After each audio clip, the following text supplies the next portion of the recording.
You are now listening to Carlie's Couch. I'm Carlie. And I'm Lex.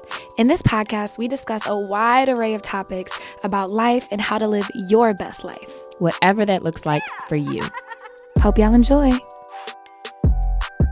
In this episode of Carlie's Couch, we're discussing the transformative power of vulnerability and how it can transform our lives by leading to deeper and more fulfilling relationships. Happy Monday or whatever day it is that y'all are tuning into us. Hope you're having a good week thus far, because I know y'all are day ones watching, listening on the Monday morning immediately at 12:01 when it drops. I've actually seen people view it then, so shout out really out to y'all. They wild out. Anyway, but this is always a good topic, vulnerability, which I know we've brought up in different ways, different types of connections with other topics, etc. But it really is a big key to a lot of things. So we're excited to get into that. And our question for the week is relevant to today's topic. This week's question from the couch: talk about the last time you felt truly connected with someone because you opened up. So one person on mine said, this is a pretty common experience for me, so probably within the week. So they didn't give me no specifics, but it's good to see that it happens commonly. Someone said, yesterday, I had a really vulnerable moment with a coworker where we were discussing work transitions, and I opened up about my disappointment about a new position I had been hoping to get within our company. In doing that, she opened up about her own experiences, and then we talked, and it felt so good to be seen and heard, but especially by someone that I respect. Of course, there had been a professional closeness and comfort, but at an arm's length, so extending myself by being vulnerable let us connect even deeper. That feels good to feel like you have people on your team in a workspace for sure. Mm-hmm. Another person said, today with my therapist, love her real bad. I had a good ugly cry, and I believe it's what I needed as a transition into my next chapter. Yeah, I second with the therapist. I only talk to him like once a month now, but he be holding space, so I appreciate that. I would say the most recent time since we're recording this would be my retreat. Holding a healing space and a brave space where you want people to be able to be open about stuff. It's just kind of like a requirement, I guess, but I'm used to that. Like, I like being open. I like being vulnerable. And so it's not a big deal for me to share. But some of the stuff I shared was actually really, hard and really deep and profound. And what I saw during the retreat is the more people were vulnerable, the more everyone else was too. Like, it just opened the door for that. Mm-hmm. Yeah, it's a natural progression, I think, to feel more safe when other people around you are showing you that they feel safe with you. Mm-hmm. And even if that doesn't mean that you start going deep into the vaults of personal or vulnerable things, you do feel a certain responsibility, and you feel that you are able to say what you need to say in a way that can connect with them, which oftentimes does lead to you both being vulnerable. So for me, I would think a more recent example of vulnerability causing a closer connection would be with clients, and when we're in spaces where I will tell them things that I'm learning from them or gaining from them, or ways that I see that I'm changing a little bit or being a little more not emotional, but being a little bit more expressive would probably be a better way to say that, with certain emotions, or feeling okay talking about certain things, because it's just becoming more of a habit, because it's something that they tend to do, and so it's kind of rubbing off a little bit. And so I would think that sharing that with them, and then, being able to have like conversations with folks who, especially when it's work related, but things that have nothing to do with work or about your life and love and all the things, right? It does feel good. And when it happens in a space where it feels right, it's because I think it's kind of like a common ground and understanding there. Because when you're like talking to somebody and feel like maybe they're kind of trying to force you to speak up on something, or you're like, you could say something, but you're like, I'm good. Like, I don't need to tell my story here. So I think a big piece of this is discretion, as well as discernment and understanding who your audience is. And we've talked about that before, but it has, for the most part, been beneficial, though, when I do show vulnerability in certain spaces. If anything, because because in that moment, I am being authentic to myself, and that can never be the wrong thing. Yeah, you can't miss. Absolutely. What's been your think she a sphinx. We're talking about Marvel on the video. The Pharaoh and the posing cat. on these hoes. How has opening up been for you? What's been your journey with vulnerability when it comes to relationships and like your life experience?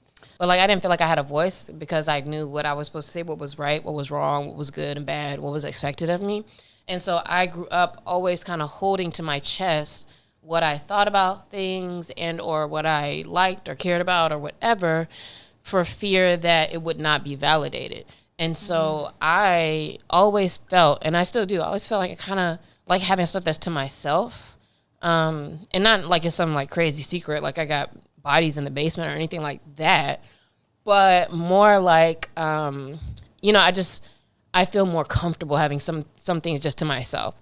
And so over time, I have definitely learned, especially with relationships and with friendships, that the vulnerability in certain spaces is a good way to grow. It's a good way of going through conflict to get to the next levels in relationships. It's a good way to get closer with folks who are around you, and understanding that, yes, those strengthened relationships are a benefit. I think that's the biggest thing, is that I didn't necessarily feel like, like, okay, cool, like what the relationship is fine.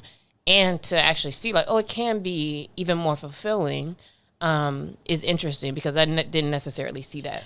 Do you remember like what that catalyst was, or when that point when it kind of changed, like, oh, this is actually like a thing, like I want these deeper relationships, this is something I need to work on or grow with? Not exactly. I can see how in romantic relationships, how over certain ones that continue to grow or open up. I think 2020, 2021 was the biggest change in me being more open and vulnerable about what I want, or, being able to speak up in relationships for sure. In a way like I will never be in certain spaces anymore, because I just can't even fathom that. And with friendships, probably actually since 2020-ish, 21 as well, because during pandemic time, at the height of that, is when like a lot of our friends like started spending much more time getting closer. I'll have one of my good guy friends who like, he'll ask me like, how are you doing really? And people are always like, oh, how you doing? And you're like, yeah, I'm cool, whatever. And he'll be like, no, it's really. And I was like, good. But it still makes you feel kind of like, it's like, why do I feel a little nervous though? Because like, maybe I could say something else, but I don't know what that is. And over time, like you get to spaces where you can. And it's cool when friends can recognize if it's like, hey, something kind of going on. And you feel safe to have conversations with them. So really, I will say, I think most of it then, after being like, no, is around like the pandemic time, and that being an opportunity for folks who are close to get closer, or to, make sure you have relationships and people in your life. Yeah, that's so important. I feel like I've always been open, like an open book. We talked about oversharing a few weeks ago. So if you have an issue with oversharing or trauma dumping or people in your life, there's a whole episode on that.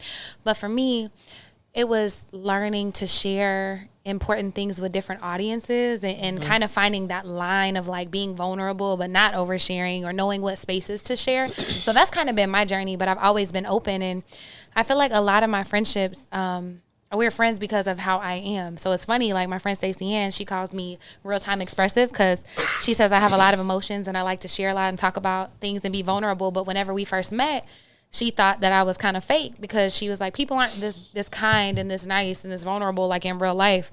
And then later she realized that I was. So sorry. All good. Stacey said what now? Said you was phony as hell. She thought. But she ended up being my greatest friend in business school, because just of how open I am and how I wear my heart on my sleeve. And even whenever we first became friends, I remember you said one of your favorite things about me was that I was so non-judgmental. Like I'm not judgmental, and I'm open, and I share things and hold space for other people. And I feel like that's a gift. But when I think about what you said, when you said you kind of like to keep some stuff you just like having to yourself, and it being a you thing, I think it's funny, during the pandemic, I started learning how to do that for myself, like keeping things just for me, or keeping certain things, and realize I don't have to share everything with everybody to be close and to do this and do that. Yeah, and that's where we definitely would be opposite, because whereas some folks may feel like this is what I need to do to build relationships, I have never thought that I needed. like I just knew that I needed to be seen as a nice person to you, and so like that's why even now, like when I talk to people and I ask them a lot of questions, or I can listen. A lot of times I don't, but sometimes I can make people feel like, I'm really there and paying attention and yada yada, and I care. But if they look closely, they will see they weren't getting that from me also. Sure. So I think I more so learned to make it more of a two-way street. In my journey. Yeah, and mine is not like I think I had to share something in order to be friends. Like it's X, Y plus this equal. It's not that. So when I say that, it's just like it's a natural thing for me, and I always did it. And I recognize that it typically helped build relationships with me. But I recognize it doesn't always have to be to the level of what I'm sharing. And so I'm learning the appropriate levels of things or what I feel comfortable with, and recognizing I don't have to share things sometimes, or don't always have to be the person talking. And there's a lot of reasons why people don't open up. Because one of which that I'll say, for like I said, the experience of growing up and feeling like, I wasn't necessarily, I didn't even want to go through the actions of having to be like, this might get invalidated, so I just didn't. But also another thing too is the idea of the fact that I don't really trust people. So that's why I was very like quiet or not really extra with people when I first meet them, because I don't really know you, trust you, or kind of suspicious of people for a bunch of other reasons as well. So for me, I didn't necessarily see trying to be close with people as like a positive thing, but more so as like that could be a weakness type of thing for me. I think so. I think like a liability. Yeah, I think a lot of cartoons and a lot of society telling us that love, like that's gonna get you killed. That's the thing. You don't want people to get too close. And I feel like I was on the other side, like I'm so open. Here's this, and I got hurt a lot, which is fine. But like I said, we learn lessons on both sides of.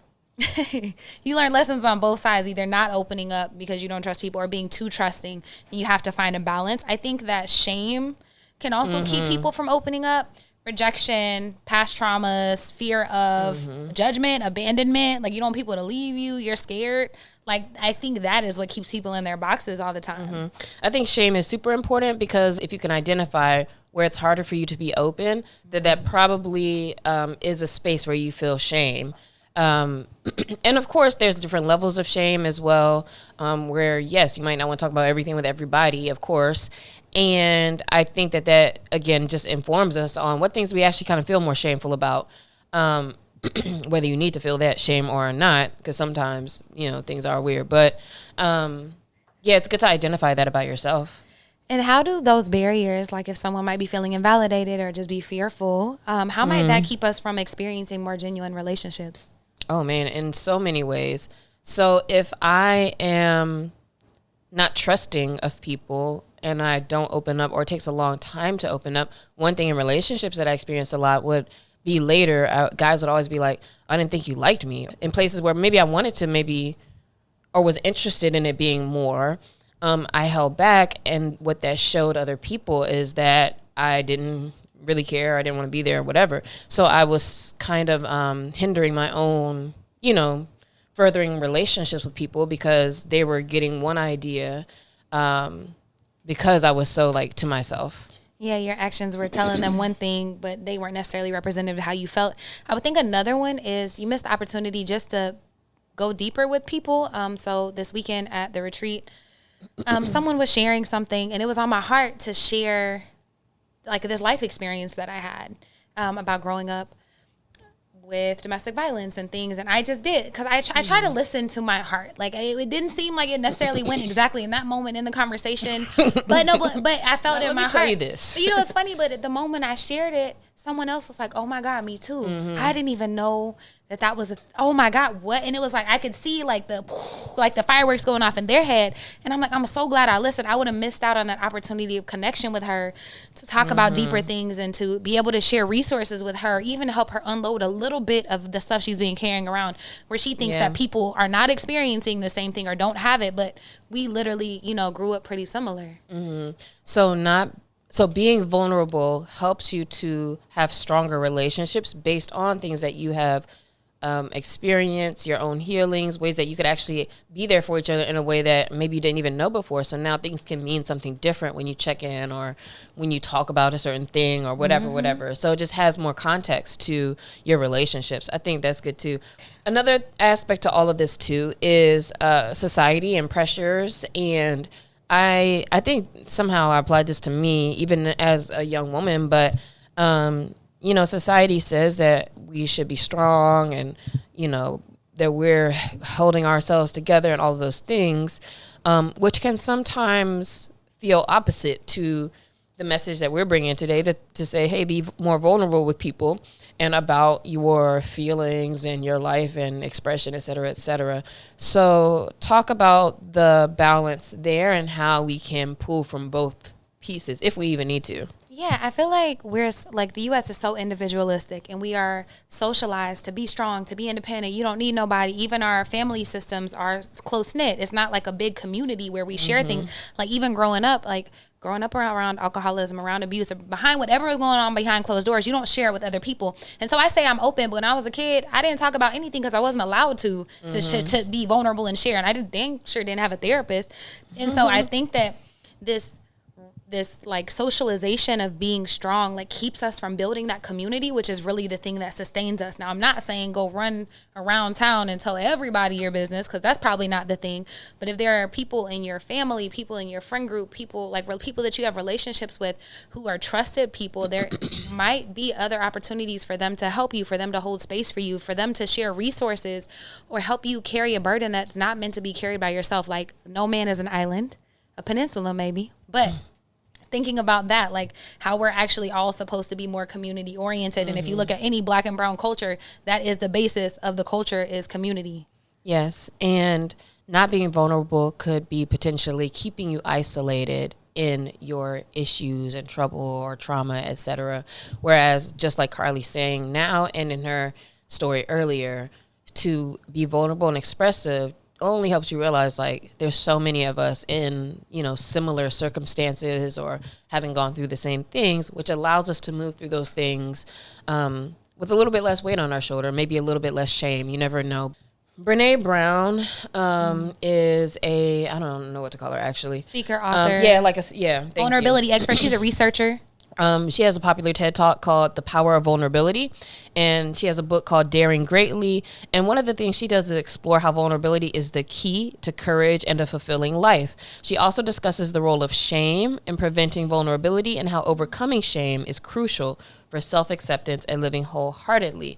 So if you're interested in this, look into her work, talking about how vulnerability is essential for building stronger connections. There's so many other people who are speaking about the topic. And I think her work is so powerful. She was one of the first people I heard talk about it. And the biggest takeaway I have, because I've listened to her podcast, I've read books, I really like Brene Brown, is that it really takes that weight off. Like there is so much shame in us thinking like, oh, I can't tell someone that I have, financial issues because then they're going to judge me because I mismanage money. Whole time they could have been helping you. They on their air mattress. Bro, you know what I'm saying? Whole time they're in the same spot as you and this, and y'all could be fortifying each other. But she talks a lot about how we're socialized. So we talked about how, individualism and society like keeps us in these little boxes, and what being vulnerable does is breaks you out and says, you know what, this is me. I'm living authentically. I'm going to show you all the parts of myself that you want to share. The good, the bad, and the ugly. You can judge me or whatever, but at least I'm not judging myself. And I think that's a big thing. The moment you take that shame off, the moment you're willing to own things, that's the only way you can ever really heal and move through them. I'm doing a lot of hands right now if you're watching the video. I'll say one other thing, though, when it comes to finances that's actually interesting is that sometimes being more vulnerable in the area of money will actually show you that not everybody is struggling. And I think that's important, too. Because, yes, a lot of times we're like, oh, dang, everybody's kind of might be struggling with their bills or doing this and that. And that's cool to have people you can connect with in that space. And it's also really cool to be like, damn, struggling with this with people and learning like, oh, actually they got X amount in their fund and this and that. Because also what some folks will do, of course, there are folks who will judge you, and there's a lot of folks who will help you or give you some tips or show you what they do or what they've done. I think what's interesting too when it comes to money, a lot of times the advice is just like, you just not ready for it, because people can always tell you the same things like, pay yourself first, put some stuff to this, to do this and that, spend less. And like, it's one of them things where like, you just don't be wanting to hear it and you don't do it till you do it. And again, I say that to say vulnerability is actually still good in spaces because at least it gives you the opportunity to learn. If you can't be vulnerable in certain spaces about places where you need help or where you could use some extra like exposure or understanding, then you will not grow in those spaces either. You will not even admit to yourself to be able to like look up stuff or start doing something different, let alone speaking to other people about it. And so that's a big piece in being able to grow in certain spaces, is being vulnerable in the first place. And what's the point of living a life where you're not even honest with yourself? Like, whole time you hiding behind this mask because you feel like you're embarrassed. Whole time you the only thing that's keeping yourself from growing. Yeah. And so that's the biggest piece, is like, not only can it help you build better relationships with other people, but being vulnerable and being authentic and being open helps you be more aligned and build a better life and relationship with yourself. Yeah, it allows you to be so much more authentic in all spaces. And it's one of those things I would say to practice, because there's levels to being vulnerable, and there's different ways to do it. We're going to start talking about some practical ways to open up, because as you practice, the more you do it, I think the more you will see how it can benefit you, and it can become easier. So starting small, I think it's important to like share thoughts, like if you're the person who never speaks in conversation, practice answering, practice saying something, practice interjecting, practice saying your thought on a recipe. How did you like this? Or what's your favorite? Or what's better?